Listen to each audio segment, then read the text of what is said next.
সকালবেলা উঠে সমস্ত কাজ হয়ে গেছে, এবারে আমি যাচ্ছি বাজারে। দেখো আমার সব কাজকর্ম হয়ে গেছে, বাজার থেকে এসে কিছু জামাকাপড় পরবে সেগুলো কাচাকুচি করবো। আর বাজার থেকে এসে আমি বরের জন্য বসিয়ে দিয়েছি ভাত ভাজা, মানে ওর টিফিন, আর মেয়েকে দিয়েছি দুধ বিস্কুট। তারপরে দেখো বাজার থেকে আমি কিনে নিয়ে এসেছিলাম চিকেন, আজকে চিকেন করব আর একটু শুক্তো তরকারি করব আর সাথে করব ভাত।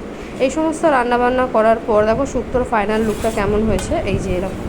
আর এখানে হচ্ছে গিলে মেটে একটু বড় নিয়ে এসেছিলো, আর আমি মাংস নিয়ে এসেছিলাম, সেগুলো একেবারেই কষা কষা করেছি। আর এখানে দেখো কষা হচ্ছে, কালারটা কিন্তু বেশ সুন্দর হয়েছে। আর এখানে ভাত অলরেডি ডান হয়ে গেছে। তো বরকে টিফিন গুছিয়ে আমিও খাবার দাবার খেয়ে আমি আমার গন্তব্যস্থলে চললাম। আমি টিফিনটা একটু কমই নিয়ে যাই, জানো তো। আমি চেষ্টা করি বাড়ি থেকে খেয়ে যেতে, ওই টিফিন নিয়ে যাওয়াটা আমার ঠিক পোষায় না। বাইরের আকাশটা দেখো কী সুন্দর লাগছে না, মনে হচ্ছে না পুজো একদম দোরগোড়ায় চলে এসছে। এই দেখো ঘন নীল আকাশ। যাই হোক, বাস আসছে, আমি এবার বাসে করে আমি আমার ডিউটি স্পটে চলে যাব। তোমরা সবাই কিন্তু আমার চ্যানেলটা অবশ্যই সাবস্ক্রাইব করে দিও। টাটা, আজকের মতন আসলাম।